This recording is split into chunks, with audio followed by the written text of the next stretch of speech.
परीक्षा अपने आप में एक बहुत ही कठिन काम है और उस कठिनाई का सबसे अंतिम चरण होता है एग्जाम हॉल में प्रश्नों के साथ जूझना और उस समय की मनोस्थिति।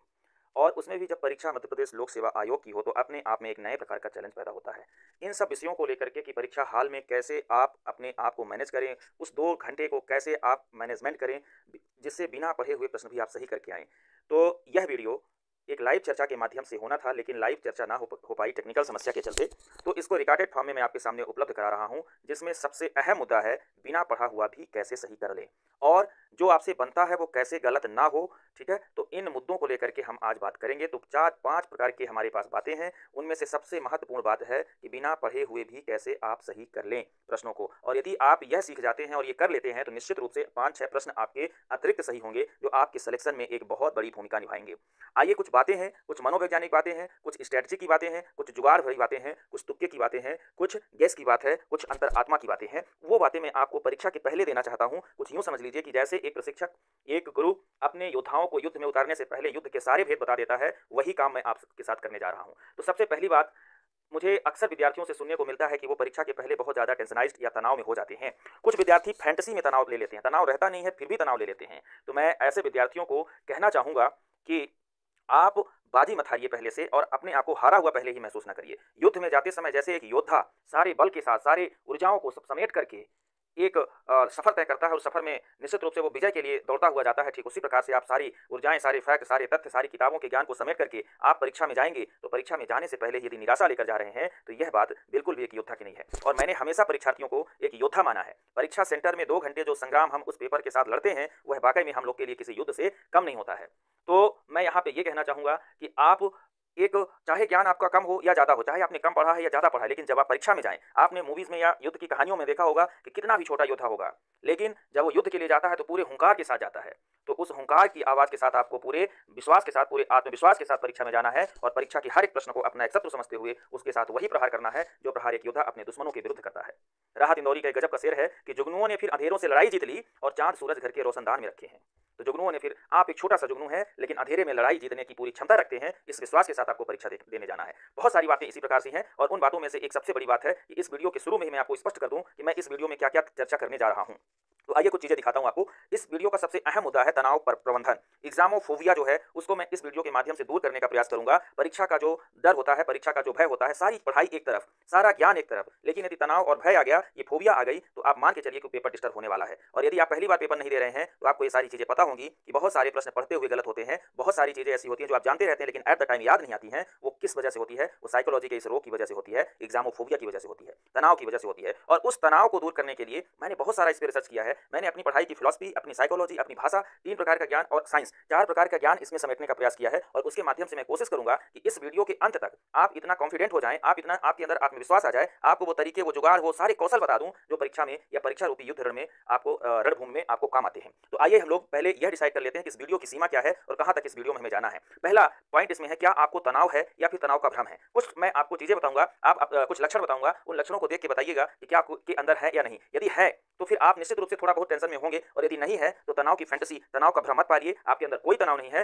बेझिझक होकर के जाइए, बेझिझक होकर के जाइए, एग्जाम में बैठिए और एग्जाम का जो 2 घंटा है या 4 घंटा जो है, दोनों पेपर का मिला करके उसको बड़े आसानी से करके आएंगे आप। तनाव पहचानें और दूर करें, ये पहला पॉइंट हमारा है। दूसरा, प्रेशर में गलती ना हो तो क्या करें, मतलब प्रेशर में गलती ना हो उसके लिए हमें क्या करना है। और उसके बाद हम लोग इस मुद्दे पर भी बात करेंगे कि प्रश्न देखते ही हमारा दिमाग खाली या शून्य हो जाता है, उसका क्या कारण है और उस शून्यता की स्थिति में हमें क्या करना चाहिए। अगला हमारा टॉपिक रहेगा कि प्रश्न स्ट्रेटजी वाला टॉपिक है। इतने तक हमारा साइकोलॉजी वाला टॉपिक है, क्योंकि परीक्षा में तीनों चीजें काम आती है। साइकोलॉजी, देखिए, ज्ञान पहले नंबर पे साइकोलॉजी, दूसरे नंबर पे आपका ज्ञान, तीसरे नंबर पे आपकी प्रश्नों के प्रकृति और उनके प्रति स्ट्रेटजी, और चौथे नंबर पे आपकी तुक्केबाजी। तो एमपीपीएससी में तुक्केबाजी, गेसिंग, या आप ये कह लीजिए कि साइंटिफिक तरीके से आंसर तक पहुंचना और जो प्रश्न ना बनते हो उन प्रश्नों को भी सही कर ले जाना, यही सबसे बड़ी स्ट्रेटजी है और इसी पे हम लोग चर्चा करेंगे। और अगला टॉपिक हमारा होगा प्रश्नों को सॉल्व कैसे करना है।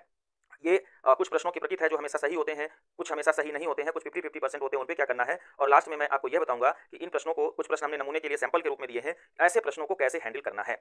जैसे कि कारण कथन वाले प्रश्न हो गए, ये वीडियो है, हाँ, कारण कथन वाले प्रश्न हो गए, कूट का चयन हो गया, असुमेलित युग्म हो गया, जोड़ी मिलाना हो गया, चार विकल्प, इनसे यदि आप ये प्रश्न यदि आपसे ना बने तो आपको उत्तर तक कैसे पहुंचना है। तो आइए फटाफट हम लोग इस पर डिस्कस कर लें कि क्या आपको सच में तनाव है या फिर तनाव की फैंटेसी आपने भी पाल रखा है अधिकांश विद्यार्थियों के जैसे। अधिकांश विद्यार्थियों को तनाव होता नहीं है, सिर्फ वो इसलिए तनाव में रहते हैं कि सबको परीक्षा में तनाव होता है तो मुझे भी होगा ही। तो देखिए प्रेशर क्या होता है, किसी भी काम को पूरा करने की जो कोशिश होती है, उस कोशिश में जो चिंता उत्पन्न होती है, उस चिंता को साइकोलॉजी में प्रेशर या तनाव के नाम से जाना जाता है। थोड़ा सा मैं इसमें बायोलॉजी बताना चाहूंगा। जब आप किसी चीज के बारे में चिंतित होते हैं तो निश्चित रूप से उस समय एक हार्मोन साबित होता है, एड्रेनलिन हार्मोन, और यह हार्मोन और कुछ केमिकल जो साबित होते हैं वो हमारी नस को, हमारी रक्त वाहिनियों को क्या करते हैं, खींचा हुआ महसूस कराते हैं और माथे पे ज्यादा जोर पड़ता है और हमारी बॉडी में ऑक्सीजन की जो दिमाग में ऑक्सीजन की जो डिमांड है वो बढ़ जाती है और उसी डिमांड को पूरा करने के लिए हमें ज्यादा सांसें लेनी पड़ती है, तो हमारी सांसें फूलने लगती हैं। यदि आपको सच में तनाव होगा तो हो सकता है कि आपकी सांसें फूलती हों। पहला, हो सकता है कि आपको हेडक होता हो, सिर दर्द, हो सकता है कि भूख में आपकी कमी आई हो। कई बार परीक्षा के टाइम पे खाने को भूल जाता है, खाने को याद ही नहीं रहता है, तो ये तनाव नहीं है। ये हम पढ़ाई में इतना मशगूल हो गए हैं कि हमें पढ़ने के अलावा चीजें याद ही नहीं आ रही हैं, तो वो तनाव नहीं है। तो भूख न लगना का मतलब ये है कि किसी भी समय आपको भूख नहीं लग रही है, आपकी याददाश्त कमजोर हो रही है, आपको चिड़चिड़ापन है, आपकी बढ़ी हुई हार्ट बीट है, आपको धुंधली दृष्टि है, मतलब कुछ दिखाई नहीं देता। परीक्षा में कई बार ये हो जाता है, ये नहीं भी लिखा था, ये तो हमने देखा ही नहीं, ये हो जाता है। तो ये एक आम प्रक्रिया है, इस पर हम लोग चर्चा करते हैं। चक्कर आना, ध्यान कम होना, दर्द शरीर में अचानक से किसी भी पार्ट में बिना मतलब के दर्द होने लगना, और वो फिर तनाव कुछ समय के लिए आराम हो जाए, मतलब कई ऐसी चीजें हैं। यदि जितने लक्षण मैंने बोले हैं इनमें से कुछ लक्षण आपके हैं तो निश्चित रूप से आपके पास थोड़ा बहुत हल्का फुल्का तनाव हो सकता है, लेकिन यदि इनमें से कुछ भी नहीं है तो आप निष्फिक्र रहिए, आप चिंतित मत होइए, आपके पास कोई तनाव नहीं है। और जब तनाव नहीं है तो उसका कोई प्रबंधन नहीं है, बेझिझक होकर के एग्जाम दीजिए। लेकिन कुछ चीजें हैं जिसपे हमें फोकस करना है। परीक्षा के पहले हल्का फुल्का तनाव होना भी गंभीर विद्यार्थियों की निशानी है। कुछ गंभीर विद्यार्थी होते हैं जो हल्के फुल्के तनाव से गुजरते हैं, और होना भी चाहिए, ये आपकी गंभीरता को दर्शाता है। तो गंभीरता को दर्शाता है वो ठीक है, लेकिन इस गंभीरता को यह इतना ना दर्शा पाए कि आपके परिणाम में मतलब परीक्षा हाल में गलती हो जाए, इस लेवल तक हमें इसको नहीं ले जाना है। और उसको सॉल्व करने के लिए इस वीडियो को आप पूरा देखिए। हम लोग अपने, यदि चलिए किसी को तनाव है भी तो उस तनाव को कैसे दूर करेंगे, परीक्षा के पहले होने वाले टेंशन को कैसे दूर करेंगे। तो सबसे पहला काम, अपने आप को योद्धा माने। अपने आप को योद्धा माने। आप एक संग्राम में जा रहे हैं, एक युद्ध में जा रहे हैं, और उस युद्ध में आपके पास दो हथियार हैं। एक है आपका कौशल या नॉलेज, और दूसरा आपका वो काला पेन जो जिससे आप गोला भरेंगे। यही दो चीजें आपके पास हैं। इस कौशल या ज्ञान का इस्तेमाल करते हुए, इस पेन का इस्तेमाल करते हुए ये युद्ध आपको जीतना है, तो आप योद्धा हैं। और अपने आप पे भरोसा रखें। दूसरी जो सबसे महत्वपूर्ण बातें हैं वो है अपने आप पे भरोसा रखिए, और भरोसा इस लेवल पे रखिए कि युद्ध आप ही जीतेंगे, दुश्मन कमजोर है आपका। युद्ध का नियम होता है, योद्धा के लिए नियम होता है कि सबसे पहले वो अपने दुश्मन को मानसिक रूप से हराए। तो ये आपका जो दुश्मन है उसमें आपको मानसिक रूप से बढ़त इस प्रकार से हासिल करनी है कि हम उससे जीत ही जाएंगे। इसके बाद आपने जो भी पढ़ा है, जो भी आपकी तैयारी है, वो उस परीक्षा के लिए पर्याप्त है, ये आपको मानना है, और इससे आप निश्चित रूप से प्रश्न ज्यादा सही करेंगे, ये गारंटी है मेरी। ऐसी चीजें जो आपको घातक, ऐसी सोच या ऐसी थिंकिंग जो आपसे गड़बड़ी कराती हो, उसको दिमाग में नहीं लाना है। कोई आपकी अचीवमेंट हो, कोई आपकी उपलब्धि हो, कोई आपने बड़ा काम कर रखा है, तो दिमाग में उसे याद रखना है, वो आपको एनर्जी देगी। अपने आसपास इन 2-3 दिनों में नकारात्मक प्रकार के लोगों से चर्चा नहीं करनी है, पॉजिटिविटी आसपास बनाए रखना है। पर्याप्त नींद लीजिए, पोषक युक्त भोजन करिए, भोजन में सारे फल फ्रूट्स रखिए, और पानी पर्याप्त पीजिए, हेल्दी नाश्ता खाइए, हेल्दी नींद लीजिए। इससे परीक्षा में आपके 4-5 प्रश्न निश्चित रूप से बढ़ेंगे, ये मेरी गारंटी है। इस पे मैंने बहुत ज्यादा काम किया है कि क्या इसका सच में प्रभाव पड़ता है या नहीं।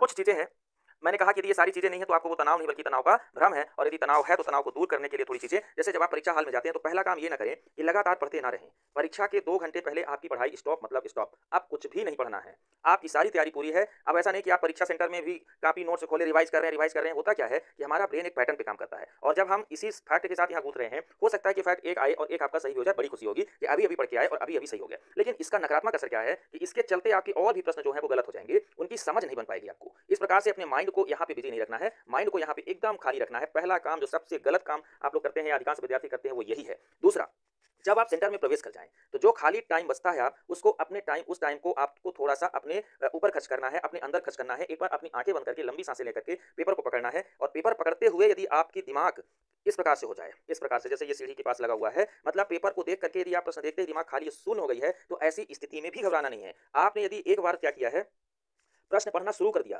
तो आप चाहते हैं कि हाँ प्रश्न पढ़ें, या फिर 1 से 10 तक प्रश्न पढ़ें और आपको खाली दिखने लगा, तो अभी बंद कर दीजिए। कुछ देर के लिए स्टॉप करिए, पेपर को बंद करके रखिए, 4-5 मिनट अपने ऊपर खर्च कीजिए, अपने आप को थोड़ा सा सिर नीचे झुकाइए, कुछ सोचिए, आंखें बंद करिए, सांसें खींचिए, तेज तेज सांसें लीजिए, और उन सांसों को कंट्रोल करके छोड़िए, और 4-5 बार तक ऐसे 1 से 10 तक उल्टी गिनती गिनिए। निश्चित रूप से इससे बहुत आराम मिलेगा, और उसके बाद आप फिर से पेपर शुरू करेंगे। तो जब आप पेपर शुरू करेंगे तो आप देखेंगे कि आपको बहुत सारी चीजें मिल रही हैं।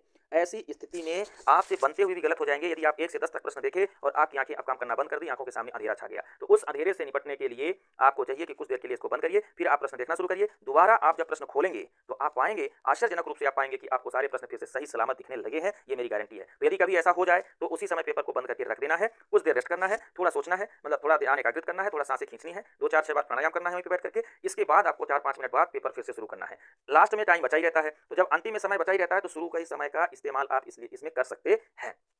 इसके बाद कुछ चीज़ें हैं जिस पे हमें बात करनी है। ये तो है, अभी कुछ ऐसी बातें दिमाग में आती रहेंगी तो मैं आपको बताता रहूँगा। जैसे मान लीजिए कि प्रेशर में गलती ना हो उसके लिए क्या करें, एक प्रश्न कहीं चीज़ें थी, ये प्रेशर में गलती ना हो इस पे थोड़ा सा मैं प्रकाश डालूंगा कि प्रेशर में गलती ना हो क्या करें। तो सबसे पहले सावधानीपूर्वक प्रश्नों को पढ़ें। कोई भी प्रश्न का उत्तर आप 5 से 7 मिनट ना दें। जब आपको पेपर मिले तो तुरंत गोला भरना बिल्कुल नहीं, गोला नहीं भरना है। कम से कम 10-15 मिनट जब बीत जाए तब आपको पहला गोला भरना है, चाहे प्रश्न कितना ही सरल क्यों ना हो। ए बी सी आपको पता चल गया यही उत्तर है, तब भी अभी गोला नहीं भरना है। हो सकता हो कि कुछ उसमें हिडन हो जो अभी आपको ना समझ में आ रहा हो, तो 10-15 मिनट तक आपको कोई गोला नहीं भरना है, पहला काम। चाहे आप प्रश्न पढ़ते रहे, प्रश्न करते रहे, उत्तर निकालते रहे, लेकिन गोला भरने से पहले उन प्रश्नों को एक बार जरूर चेक करें जो आपके दिमाग में पहले उत्तर आए थे। दूसरा, जल्दबाजी बिल्कुल नहीं करना है। जो प्रश्न बने उन्हें करते रहना है, पेपर में करते रहना है, लेकिन ओएमआर में थोड़ी देर में लगाना है। जब आप एक बार देख लें और आपको भरोसा हो जाए कि हाँ कुछ सरल प्रश्न हमसे बन रहे हैं, तो सबसे पहले आपको सरल प्रश्नों को सॉल्व कर लेना है। सबसे सरल प्रश्न जो आपसे सबसे ज़्यादा आता हो, जैसे आपसे पूछ लिया कि मांडू कहाँ है, जैसे आपसे पूछ लिया कि मध्य प्रदेश में जनजाति संग्रहालय कहाँ स्थित है, मध्य प्रदेश जनजाति संग्रहालय इंदिरा गांधी। ऐसे कुछ प्रश्न, मध्य प्रदेश लोक सेवा आयोग का मुख्यालय कहाँ, ऐसे प्रश्न जिसपे आप 100% श्योर हैं और डेली आपके सामने वो टकराते, इतनी बार टकराए हैं कि आपसे बनने लगा है, उनको पूरे पेपर में ढूंढ करके उनको कर डालिए। इसके बाद आपको दूसरे स्टेप पर, फिर तीसरे स्टेप पर आगे बढ़ना है। इसी प्रकार से प्रेशर में गलती ना हो इसके लिए जरूरी है, इसके लिए हमने बना रखा है, उस पर थोड़ा सा चर्चा करते हैं। प्रश्नों को सॉल्व करने के लिए 4 स्टेप आपको अपनाना है, ठीक है। देखिए हमारे पास जो प्रश्न होते हैं वो इतने प्रकार के प्रश्न आते हैं परीक्षा में। एक तो सरल लेवल, दूसरा कठिन लेवल, तीसरा अति कठिन। मतलब ये कठिन मध्यम है, सरल अति सरल होता है और अति कठिन बहुत ज्यादा कठिन होता है। सरल की संख्या जो होती है वो 40 हो सकती है, मध्यम की संख्या 40 हो सकती है और अति कठिन की संख्या 20 हो सकती है। कभी जब पेपर कठिन आएगा तो उसमें संयोजन ऐसा हो सकता है, सरल आपका 30 हो जाएगा, कठिन आपका 30 हो जाएगा और 60 हो जाएंगे, 40 हो जाएंगे अति कठिन। हालांकि ऐसा होगा नहीं, कभी पेपर में आप देखेंगे तो 30 से 40% सरल, 40% आपका कठिन और लगभग 20-22 प्रश्न अति कठिन होते हैं। तो इस प्रकार से ये होते हैं। प्रश्नों में 4 विकल्प दिया रहता है सीधा सीधा, कुछ प्रश्नों में नहीं लिखा रहता है, नहीं है या असत्य है, कुछ प्रश्नों में युग्म देता है, असुमेलित युग्म, कौन सा युग्म सुमेलित नहीं है या तो जोड़ी बना के युग्म को सुमेलित कीजिए, जोड़ी मिलाना, ठीक है। कुछ प्रश्नों में कूट का चयन करना होता है, कुछ प्रश्नों में कारण कथन होते हैं। सारे प्रश्न हमने नमूने के रूप में लिखे हैं और सारे लेवल के लिखे हैं, आगे आने वाला है तो उसको देखते रहें। तो हमें क्या करना है, हमें प्रश्न को 4 स्टेप में सॉल्व करना है। सबसे पहले उन प्रश्नों को आप कर लीजिए जो प्रश्न आपसे पूरा बनते हों, 100% जिसमें श्योर हों, उन प्रश्नों को कर लीजिए। ऐसे प्रश्न भले ही 4 ही क्यों ना हो, लेकिन आप उनको पहले करिए और 4 करने के बाद ये मत सोचिए कि आपसे 4 ही बन रहे हैं और आगे नहीं बनेगा। आगे जो 96 बचे हैं वो दूसरे तीसरे चौथे स्टेप से आपके बन ही जाएंगे, श्योर है, ठीक है। तो आप पहले स्टेप पे पूरा बनने वाले प्रश्नों को करिए और सेकंड स्टेप पे उनको करिए जो आपसे 50-50% बनते हों, या ऐसे कर लेते हैं कि जो जिसमें 50% बनते हो और अंदर की झुकाव या अंदर की आवाज उधर जाती हो, इस पे हम थोड़ा डिटेल से चर्चा करते हैं। और चौथे नंबर पे उनको करना है जो बिल्कुल ना बनने वाले प्रश्न हो। थोड़ा सा इसको मैं एक्सप्लोर करता हूं और ज्यादा। देखिए हमें कभी भी जब भी पेपर करना चाहिए तो पहले स्टेप में हमें सरल प्रश्न कर लेने हैं। मान लेते हैं सरल प्रश्न आपसे 30 या 40 जो आए वो बन गए, उसके बाद बचे हमारे 60 प्रश्न। 60 प्रश्न जो मध्यम स्तर के हैं, मान लीजिए 30 है तो 70 बचते हैं जो मध्यम स्तर के हैं। मान लेता हूं कि मध्यम स्तर के कठिनाई स्तर वाले 40 प्रश्न होंगे। 40 प्रश्नों में आप ऐसा हो सकता है कि 2 विकल्प खारिज कर पाते हो, किंतु 2 विकल्प ना खारिज कर पाते हो, ठीक है। या फिर कभी ऐसा हो सकता है कि लगता हो कि आपका आंसर ए है, बाकी 3 तो नहीं होगा, ठीक। तीसरे स्टेज पे उनको करें जिसपे आप 1 विकल्प खारिज कर पाते हैं, बाकी 3 विकल्प के बारे में नहीं जानते। और चौथे ऑप्शन पे या चौथे स्टेज पे ऐसे प्रश्नों को करें जिनके बारे में आप बिल्कुल नहीं जानते, वो प्रश्न आपके लिए नया है। अब देखिए जब आप सरल प्रश्न करेंगे तो चाहे वो संख्या में कितने भी हो, सरल प्रश्न करने के बाद आपके 30-40 प्रश्न जो भी होंगे, 30-40-50 जो आपसे बन जाए वो आप कर ही लेंगे। उसके बाद अंतर आत्मा की आवाज नामक एक टर्म इंट्यूशन होता है, अंतर आत्मा, उसको लॉजिकली सोच करके करना है। मान लेते हैं 4 विकल्प हैं, 4 विकल्प में आपका झुकाव किसी प्रश्न के ए की ओर जा रहा है, बार बार आ रहा है कि नहीं इसका उत्तर तो ए ही होना चाहिए, बाकी आप 3 को खारिज करने के पक्ष में है, तो निश्चित रूप से आपको उस उत्तर को ए लगा देना है। वो इसलिए लगा देना है क्योंकि अंतर आत्मा जो आपकी कह रही है वो निराधार नहीं है, वो आपका अवचेतन मन है जो नीचे ज्ञान को छुपा के रखा है और उस ज्ञान में वो छुपा हुआ है और वो बाहर आने का प्रयास कर रहा है, लेकिन वो खुल के बाहर इसलिए नहीं आ पा रहा है क्योंकि आपने उसको रिवाइज नहीं किया है, तो थोड़ा सा वो डीप मेमोरी में जाकर के फंसा हुआ है। तो अंतर आत्मा जो बाहर से वो ए को मानने को कह रही है तो उसका कुछ ना कुछ आधार है, आपको लगता है, और झुकाव वो यदि 70% या 60% या 50% से ज्यादा झुकाव एक ही हो जा रहा है तो बिना कुछ सोचे उस पर वही आंसर आप लगा दीजिए। हो सकता है कि एक आध गलत हो जाए, लेकिन 10 में से मैं गारंटी देता हूं कि ऐसे प्रश्न 7-8 आपके सही होंगे ही होंगे, ठीक। तो एक बार यदि किसी के बारे में आ जाए तो उसको बिना चेंज किए लगाइए, क्योंकि वो आपका आंतरिक मेमोरी है, वो मेमोरी जो आपको भी नहीं पता है वो वाली मेमोरी आपको याद आ रही है। तो ये था अंतर आत्मा की आवाज। अगला जो इसमें हमें करना है क्या कि 50-50 प्रश्न वाले। तो 50-50 का मामला ये है कि किसी प्रश्न के यदि आप 2 विकल्प खारिज कर देते हैं, ठीक। अभी इस पे थोड़ा सा डिटेल पे जाता हूं मैं। किसी का आप यदि 2 विकल्प खारिज कर देते हैं तो 2 विकल्प खारिज करने के बाद जो स्थिति निर्मित होती है उसमें आपको क्या करना है। देखिए यदि आप किसी ऑप्शन में आपने सोच लिया कि ए ऐसा लेते हैं सी और डी नहीं होगा, सी और डी नहीं होगा, मतलब ना तो सी होगा ना तो डी होगा, और ऑप्शन बचा ए और बी।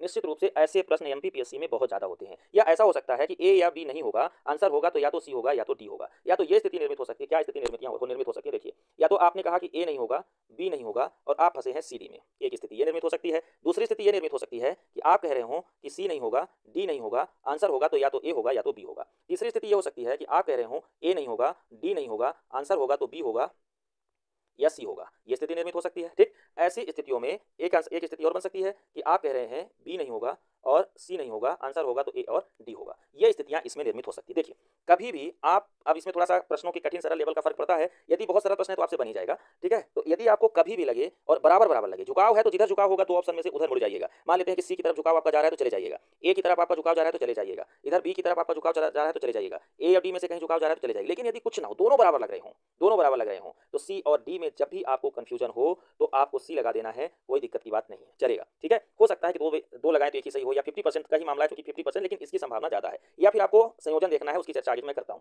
यदि आपको लग रहा है कि या तो ए होगा या तो बी होगा, और प्रश्न यदि बहुत कठिन है, बहुत ज्यादा कठिन है, तो आपको ए लगाना है। प्रश्न ऐसा है कि किताब के बाहर से आया है, आपने कभी पढ़ा नहीं, कभी सुना नहीं, तो ए और बी में आपको कंफ्यूजन है, तो संभावित उत्तर ए है। लेकिन यदि प्रश्न मध्यम किस्म का है तो फिर आपको बी लगाना है। मध्यम का मतलब ये पढ़ा है लेकिन किताब में, इसकी लॉजिक है, उस लॉजिक को फिलहाल मैं यहाँ पे एक्सप्लेन इसलिए नहीं कर सकता हूँ कि टाइम का बहुत ज्यादा अभाव है, पर प्रश्नों पर आऊंगा तो मैं करूंगा, ठीक है। बी और सी में यदि आपको डाउट लग रहा है और प्रश्न सामान्य नेचर का है, ना ज्यादा सरल ना ज्यादा कठिन है, तो बी और सी में आपको बी लगा देना है, आंसर यहीं पे होगा। और यदि आपको ए और डी में डाउट लग रहा है तो हमेशा आप डी लगाइए, ए और डी में डाउट लग रहा है तो आप हमेशा डी लगाइए। उत्तर डी में ये 90% के चांसेस ऐसा बता रहा हूँ, ठीक है। ए और बी में उत्तर आपको कंफ्यूजिंग लग रहा है कि ए होगा या बी होगा, तो आपको क्या लगाना है, बी लगाना है। लेकिन जो बहुत कठिन प्रश्न हो तो आपको क्या लगाना है, ए लगाना है। इस प्रकार से आप देखेंगे कि आपको ज्यादा लॉजिकल सही कर पाएंगे। इसका आधार क्या है, अभी प्रश्नों को लेकर मैं समझाऊंगा, उस पर मैं आ रहा हूँ, ठीक है। तो कुल मिलाकर के मैं ये कहना चाह रहा हूँ कि ए और बी में यदि आपका झुकाव जिधर है तो झुक जाइए, कोई प्रॉब्लम नहीं है, वो अंतरात्मा की आवाज वाले मैटर पे चला गया। और ए और बी में कोई झुकाव नहीं, दोनों 50-50 है, एकदम 50-50 है, ना तो एक पॉइंट का अंतर नहीं है, तो फिर ए और बी में आपको बी लगाना है, ठीक है। यदि प्रश्न सामान्य है, और यदि प्रश्न बहुत कठिन है, होता यह, मैं इसलिए कह रहा हूं कि जनरली एग्जामिनर सरल प्रश्नों के उत्तर पहले नहीं रखते हैं। मैंने बहुत सारे पेपर बनाए हैं, आज तक कभी ऐसा नहीं हुआ कि सबसे सरल प्रश्न का उत्तर सबसे पहले ही रख दिए हो। सरल प्रश्नों के उत्तर जाते जाते वो डी या सी पे पहुंचते हैं, क्लियर। दूसरा, जब बहुत कठिन प्रश्न होता है और वो एकदम यूनिक बात होती है, आपकी किताबों से परे होता है, तो वो प्रश्न जो है एग्जामिनर पहले नंबर पे उसका आंसर रख देता है, फिर 3 विकल्प सोचता है कि क्या बनाएं जो इसमें कंफ्यूजन पैदा करे। तो कठिन वाले प्रश्न हमेशा ए पर आंसर होते हैं। आपको टेस्ट सीरीज या प्रीवियस ईयर के प्रश्न पत्र उठा के देखिएगा, ऐसा आपको मिलेगा। हाँ, एक चीज हो सकती है कि प्रश्नों का संयोजन भी, जैसे बहुत देर से कहीं ए आ रहा है, कहीं बी आ रहा है, कहीं सी आ रहा है, तो उसको हमें देखना पड़ेगा, उसके साथ मैच करना पड़ेगा। आगे इस पर हम लोग बात करते हैं। ये बात क्लियर हो गई। अब देखना है हमें जो प्रश्न ना बने उन्हें क्या करना है। सबसे अहम सवाल यही है कि देखिए, एक हमेशा सही होंगे, तो हमेशा सही होने वाले प्रश्न कौन से हैं, कभी सही नहीं होने वाले प्रश्न कौन से हैं, और 50-50 वाले प्रश्न कौन से हैं, इन मुद्दों पर हम लोग बात करते हैं। कुछ प्रश्न हमेशा सही होते हैं, जैसे हमने कहा कि अति कठिन प्रश्नों का ए विकल्प हमेशा नहीं, मतलब 90% सही होता है, हमेशा कहना बिल्कुल बेवकूफी होगी, ठीक है। तो उनके उत्तर ए पे होंगे या फिर दूसरे नंबर पर होगा, बी पे होगा। तो ए बी में आपको कंफ्यूजन है तो आप ये लगाइए। फिर मान लेते हैं कि आप ए को कैंसिल कर देते हैं और बी बहुत कठिन है तो फिर बी लगाइए। इनके उत्तर सी और डी तक नहीं खींचते हैं, सी और डी तक कठिन या सामान्य प्रश्नों के उत्तर खींचते हैं, तो ये ध्यान रखना है, ठीक है। सामान्य प्रश्न है तो किताबों के परे में है, तो यदि प्रश्न बहुत आसान है और आपसे नहीं बन रहा है, मान लेते हैं प्रश्न पढ़ा है पर वो बनता नहीं है, तो आपको क्या करना है, उसका उत्तर सी और डी तक जाएगा, तो या तो सी लगाइए या तो डी लगाइए। पॉसिबल है कि उसका उत्तर डी में हो। कुछ चीजें एमपीपीएससी में जैसे उपर्युक्त सभी 90% चांस है, एमपीपीएससी में उपरोक्त सभी हमेशा सही होता है, 90% मामलों में सही होता है। एमपीपीएससी में कोई दो विकल्प दिया हो, ए एवं बी दोनों, तो ज्यादातर चांसेस इसके सही होने के रहते हैं। सी एवं डी दोनों, खासकर जब सी एवं डी दोनों लिखा हो तो उसके चांसेस ज्यादा रहते हैं सही होने के। कई बार नहीं भी हो सकता है, ऐसा नहीं है, पर ज्यादा चांसेस की बात कर रहा हूं। और मैंने पहले ही बताया है, ये सारे तरीके आपको तब इस्तेमाल करना है जब आप नियत्ते हो जाए, जब आपसे कुछ न बने, और उल जलूल तुक्का लगाने से बेहतर है कि इस लॉजिक पर बात कर ले हम लोग, ठीक है। कुछ चीजें ऐसी हैं जिसमें स्ट्रीम लेवल की बात की जाती है, मतलब स्ट्रीम लेवल का मतलब यह है कि कुछ अतिशय ही बात कर दी गई। जैसे मान लीजिए लिख दिया गया कि समुद्र के सारे जीव मांसाहारी होते हैं, सारे जीव मांसाहारी होते हैं, ये मान लीजिए कथन लिख दिया और आपसे कह रहे हैं सत्य कि नहीं, तो समुद्र के सारे जीव जैसे बोला, ये स्ट्रीम लेवल का हो गया, तो ये कथन कभी भी सही नहीं होता, इसको आप पहले ही खारिज कर देंगे कि नहीं होगा। मान लेते हैं प्रश्न लिखा कि केवल एकमात्र यही, ऐसा कुछ आपको आ गया, तो जीएस के प्रश्नों में केवल एकमात्र या यही एकमात्र ऐसे प्रश्न आ जाए या ऐसा स्टेटमेंट आ जाए तो वो हमेशा गलत ही होता है, उसके सही होने के चांसेस बिल्कुल कम होते हैं। इसी प्रकार से एमपीपीएससी में आज तक तो यही देखा गया, एक आध दो बात छोड़ करके, कि इनमें से कोई नहीं, एग्जामिनर की परीक्षा पेपर सेट करने वालों की एक मजबूरी होती है, कोई विकल्प नहीं मिलता, तो इनमें से कोई नहीं, बहुत ही रेयर सही होते हैं, मतलब ये नहीं सही होते। तो आप यदि डाउट में है, आपको श्योर नहीं है, तो आप इनमें से कोई नहीं लगा दीजिए, मतलब वो चांस है कि सही हो जाए, ठीक है। मतलब इनमें से कोई नहीं को काट दीजिए, क्योंकि इसके सही होने के चांसेस नहीं होते हैं। कुछ चीजें, कोई विकल्प यदि बहुत ज्यादा स्पष्टीकरण लिए हुआ है, ए विकल्प पे इतनी सारी बातें लिखी हैं, उसको एक्सप्लेन किया गया है प्रश्न को, तो ज़्यादा स्पष्टीकरण वाले प्रश्न हमेशा सही होते हैं। कोई प्रश्न यदि मतलब कोई विकल्प यदि संशय में है, बहुत ज़्यादा उसमें स्पष्टीकरण नहीं दिया गया है और उससे क्लियरिटी स्पष्ट नहीं हो पा रही है, तो उसको आपको काट देना है, वो सही नहीं होता है, एक विकल्प से आप बच जाएंगे। तो ये कुछ चीज़ें हैं जिनको आपको ध्यान रखनी है। बहुत ज़्यादा लंबा मैं वीडियो नहीं बनाना चाहता इस विषय पर, और इसको आप लोग थोड़ा जल्दी देख लेंगे। कुछ चीज़ें हैं जिसको मैं प्रश्न पे लेकर के इंप्लीमेंटेशन करके दिखाना चाहता हूँ आपको। चलिए आइए देखते हैं ऐसे ही कुछ प्रश्न। देखिए, ये प्रश्न है सबसे सरल लेवल का, कठिनाई के स्तर पर देखिए तो सबसे सरल सामान्य सा प्रश्न है, ठीक, एकदम सामान्य सा प्रश्न है। मैंने आपसे कहा है कि कठिन प्रश्नों में उत्तर कहाँ होते हैं और सरल प्रश्नों में कहाँ होते हैं। आपसे ये बन गया, सीधे आप लगाएंगे कैलाश सत्यार्थी का जन्म विदिशा में हुआ, ये विदिशा के रहने वाले, ठीक, तो आपने विदिशा लगाया, ठीक। अब देखिए सरल प्रश्न था, एकदम सरल प्रश्न था, और इसका उत्तर कहाँ रखा है, डी में रखा है। ए में नहीं आएगा, बी में नहीं आएगा, ये तय है, आएगा तो सी और डी में आएगा, क्योंकि एग्जामिनर के पास अच्छे विकल्प रहते हैं और वो उत्तर बचा करके लास्ट में देने का प्रयास करता है। यहाँ पेपर सेट करने वाला एग्जामिनर का मतलब पेपर सेट करने वाला, तो वो लास्ट में उत्तर इसके रखेंगे और इस प्रश्न को आप सीधा कर भी लेंगे। तो इसको करने का तरीका क्या है, ये सरल वाला है, आपसे बनता है, आपने सीधे कर लिया, और नहीं सरल है, मान लेते बहुत चर्चित रहा है, आपसे बनता नहीं, सरल है लेकिन बहुत चर्चित रहा है, आपसे बनता नहीं है, बहुत बड़ी चीज नहीं पूछ लिया है और आपसे बिल्कुल नहीं बन रहा है, या फिर दो विकल्प आप खारिज कर दिए हैं, तो निश्चित रूप से फिर उसमें आपको तुक्का लगाना है, तो सी या डी लगाइए, ज्यादा संभावना है सरल वालों में डी लगाने का, ठीक है। अगला प्रश्न हम लोग देखते हैं, जो है भीमबेटका को किसने खोजा। ये प्रश्न भी देखिए, ये थोड़ा सा कठिन है, हल्का सा कठिन है उस वाले की अपेक्षा, पर सरल ही है। तो आप देखेंगे सरल है, आप इसको सीधे सेलेक्ट कर लेंगे सिलेक्शन मेथड से। अभी ये दो मेथड की चर्चा भी करनी थी हमें, सिलेक्शन मेथड, तो सिलेक्शन मेथड से आप सीधे इसको विष्णुधर वाकड़कर लगा लेंगे। लेकिन विष्णुधर वाकड़कर आप देखेंगे वो ए और बी में नहीं रखे गए, वो सी और डी में ही रखे गए। तो इसका आप यदि सी या डी में से कोई ऑप्शन लगाते तो सी लगाते तो सही हो जाता, ठीक है। तो कठिनाई लेवल इसका कम है इसलिए सी, या फिर डी पे भी जा सकता था, ऐसी कोई बात नहीं है कि सी पे ही जाएगा, पर आप इसको सीधे कर लेंगे, ठीक है। ए और बी की अपेक्षा तो ये सही है। अगला यदि हम लोग इसमें देखें, अंतर्राष्ट्रीय ओलंपिक समिति का मुख्यालय कहाँ है, थोड़ा सा कठिन प्रश्न है, थोड़ा सा कठिन प्रश्न है, बहुत ज्यादा मतलब यदि छात्र नहीं पढ़े होते हैं तो नहीं लगा पाते हैं। तो आप इसको, ये प्रश्न बन रहा है तो आप सीधे बी लगा देंगे, लूसा ने, कोई दिक्कत की बात नहीं है। अगला इसमें हम लोग देखें, ये प्रश्न है, ये प्रश्न थोड़ा कठिन है और कंफ्यूजिंग है, इस पे दो विकल्प खारिज हो सकता है। मैं आपको वो बताऊंगा कि दो विकल्प खारिज होने के बाद आपको कैसे उत्तर तक पहुंचना है। भारतीय संविधान की 7वीं अनुसूची के किस सूची एवं प्रविष्ट का संबंध राज्य के विधानमंडल से है। वैसे तो जैसे राज्य विधानमंडल आया तो 7वीं अनुसूची में हम लोग सूची फर्स्ट जानते हैं, क्या करेंगे, कैंसिलेशन मेथड, नहीं बन रहा है ना, कैंसिलेशन मेथड, एलिमिनेशन तरीका अपनाएंगे, रिजेक्शन मेथड अपनाएंगे। तो सूची एक तो नहीं होगा और सूची 3 समवर्ती सूची ये भी नहीं होगा। क्यों, क्योंकि हम थोड़ा सा पढ़े हैं, जानते हैं कि राज्य विधानमंडल के निर्वाचन से इसका संबंध है। तो अब आंसर आपका पड़ा है बी और सी में, ठीक। जब भी कभी हमने आपको बताया कि बी और सी में कंफ्यूजन हो तो आपको सी आंसर लगाना है, सी आंसर लगाना है, बी और सी में कंफ्यूजन हो तो सी आंसर लगाना है, ये बात ध्यान रखना है। अब मैं ये कहना चाह रहा हूं कि ये सूची 2 से संबंधित है, ये सही बात है, हमसे नहीं बन रहा है कि ये सूची 2 में प्रविष्ट क्रमांक 27 है या प्रविष्ट क्रमांक जो है वो 37 है, ठीक। विकल्प वैसे भी इन्हीं में से होना था। तो अब आप इसमें क्या करेंगे, नहीं बना है तो बिल्कुल नहीं बनेगा, हमको या तो बी लगाना पड़ेगा या तो सी लगाना पड़ेगा, और बी सी में जब कंफ्यूजन हो तो हमको क्या लगाना है, हमें सी आंसर लगाना है, बी और सी में जब कंफ्यूजन हो, ठीक है। तो हमने सी लगाया और ये देखा कि इसका 37 आंसर सही है, ठीक है। एक छोटी सी बात आपको मैं और भी बताना चाहूंगा यहाँ पे, एमपीपीएससी के मामले में वो सही होता है, वो ये है कि जिस भी विकल्प में एक जैसी समानता आपको दिखे, जैसे यहाँ पे 7 और 7 दिख रहा है, 7 और 7 दिख रहा है ना, मान लीजिए किसी विकल्प में 6 2 और फिर होता 5 2, ऐसा ही होता है, बाकी दो विकल्प अलग होते तो निश्चित रूप से ऑप्शन इन्हीं किन्हीं एक में से रहता है। एमपीपीएससी में ऐसा होता है कि 7 और 7 ये आपको दिख रहा है, तो निश्चित रूप से आपसे जब ना बने तब की मैं कंडीशन बार बार बता रहा हूं, तो आप इसमें क्या लगा देंगे, इसमें इन्हीं में से कोई एक लगाएंगे, चांसेस है कि आप सी लगाएं और सी लगाएंगे तो सही हो जाएंगे, क्योंकि एक तरीका ये भी है कि बी सी में कंफ्यूजन हो तो सी लगाना है, ठीक है। अगला हम लोग इस पे देखते हैं किस प्रकार का प्रश्न आता है। कारण कथन वाले प्रश्न में विद्यार्थी कहां पे गलत करते हैं, सबसे ज्यादा गलती वहां होती है जहां हम नहीं समझ पाते कि व्याख्या करता है या नहीं करता, ठीक है। ये प्रश्न शायद आगे और डिटेल से हो, आते हैं इधर थोड़ा सा, चलिए देख लेते हैं। हाँ ये है, जहां पे हमें ये पता नहीं होता है कि कारण है कि नहीं है, व्याख्या करता है कि नहीं। तो देखिए, कारण कथन वाले प्रश्नों को करने का 1 सेकंड में मैं आपको तरीका बता रहा हूं। पिछले कुछ वर्षों में भूमंडलीय तापन बढ़ा है, पहले दोनों स्टेटमेंट पढ़ने हैं आपको। मानव जीवन शैली में ग्रीन हाउस गैसों के उत्पादक संसाधनों में वृद्धि हुई है, मान लीजिए प्रश्न आया, तो पिछले कुछ वर्षों में भूमंडलीय तापन बढ़ा है, क्या ये बात सही है, ये बात सही है, तो 1 नंबर आप देखिए सही है, सही, बिल्कुल सही है। दूसरा भी चेक करिए, मानव की जीवन शैली में ग्रीन हाउस गैसों के उत्पादक संसाधनों में वृद्धि हुई है, ये भी सही, मतलब दोनों सही है। जब दोनों सही होंगे तभी कारण भी है, ए आर दोनों सत्य हैं और दोनों एक दूसरे की व्याख्या करते हैं, ये सही होगा, ठीक। तो दोनों सही है, तो जब दोनों सही है तो कोई जरूरी तो नहीं है कि दोनों व्याख्या करता ही हो, हाँ दोनों सही है तभी व्याख्या करेगा, ये सत्य है, लेकिन दोनों सही हो जाने से जरूरी नहीं हो जाता कि व्याख्या भी करते हो। तो आपको क्या करना है, इस कारण की जगह पे क्योंकि लगाना है, क्या लगाना है, क्योंकि। आप सेंटेंस को पढ़ना है, पिछले कुछ वर्षों में भूमंडलीय तापन बढ़ा है क्योंकि मानव की जीवन शैली में ग्रीन हाउस गैसों के उत्पादक संसाधनों में वृद्धि हुई है, और यदि ये दोनों का मैचिंग ठीक बन जाता है तो फिर ये व्याख्या करता है, स्पष्टीकरण है।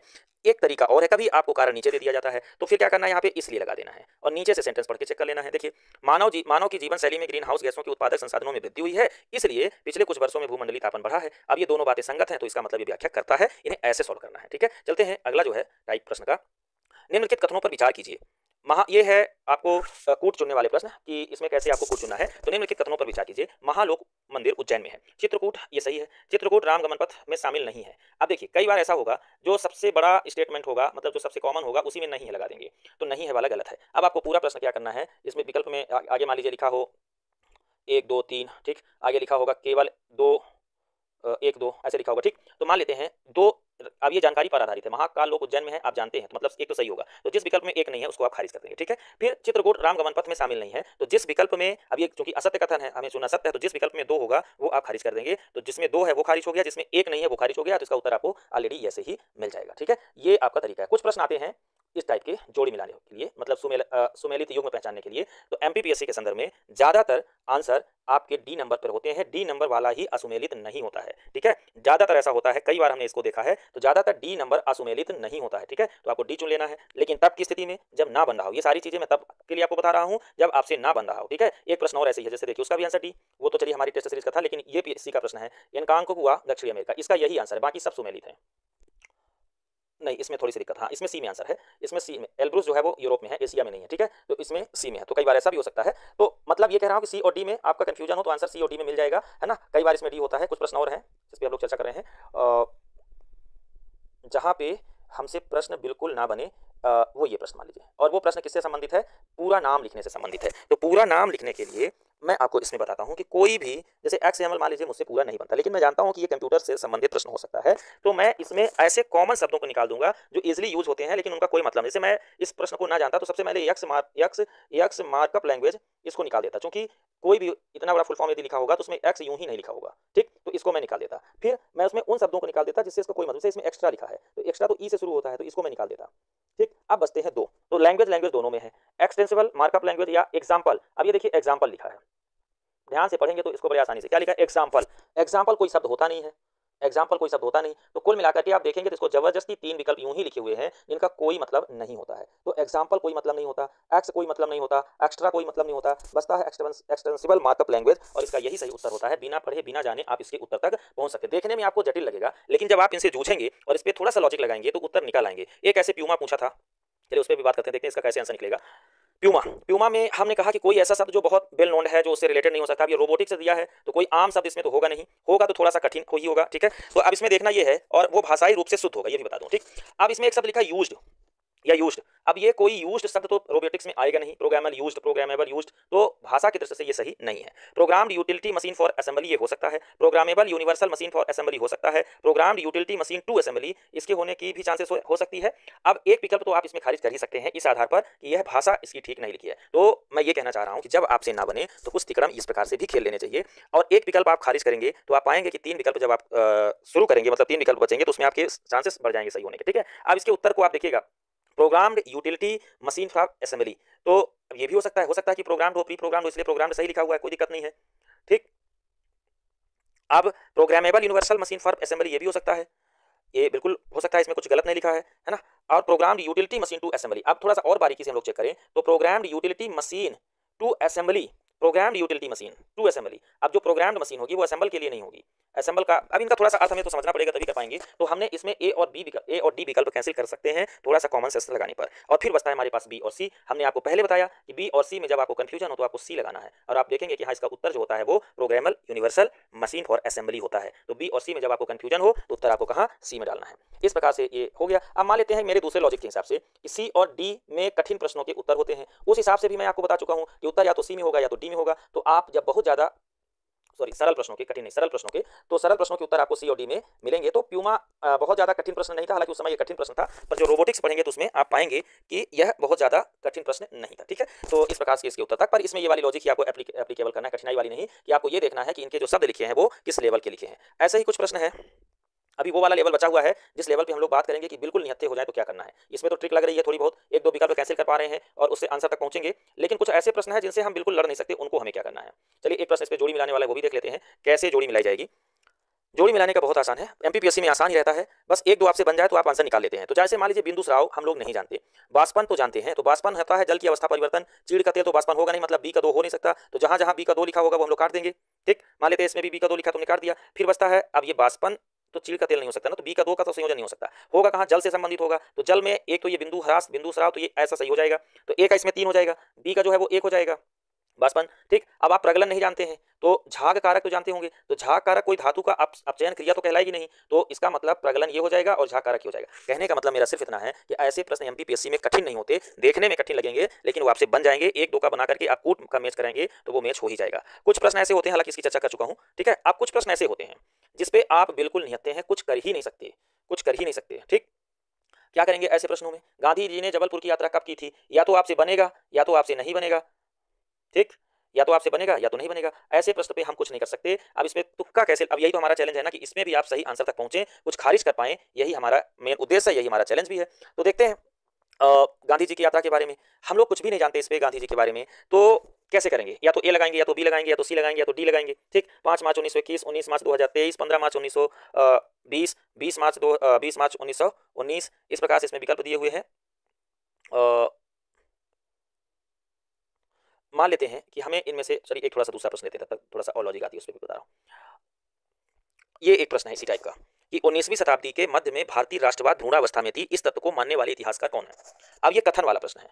कथन वाले प्रश्नों में अब आपको पता ही नहीं है, जब हमें पता ही नहीं है कि कथन वाले प्रश्न में क्या करना है, तो हम लोग कैसे इसका उत्तर देंगे? ना तो हम इसमें डॉक्टर आर सी मजुमदार को जानते हैं, ना सर जेम्स आउटरॉम और डब्ल्यू टेलर को जानते हैं, ना T R Holmes L R Rees को जानते हैं, किसी को नहीं जानते। और ये प्रश्न एकदम कठिन लेवल का है, एकदम कठिन लेवल का है। ठीक, तो हमने आपको बताया कि जब प्रश्न बहुत ज़्यादा कठिन होगा तो उसका उत्तर ए पर होगा। तो आप इस प्रश्न को नहीं जानते, बहुत कठिन है, ये आपकी पढ़ने वाली किताबों में आपको नहीं मिला, तो आपको क्या करेंगे? आप ए लगा दीजिए। और थोड़ा सरल हो तो बीपीएस सी भी जा सकते हैं, पर ज़्यादा कठिन प्रश्नों के उत्तर हमेशा ए पे रखे जाते हैं, इस ट्रिक का इस्तेमाल कर लेना है। ठीक है, जब ना बने तब।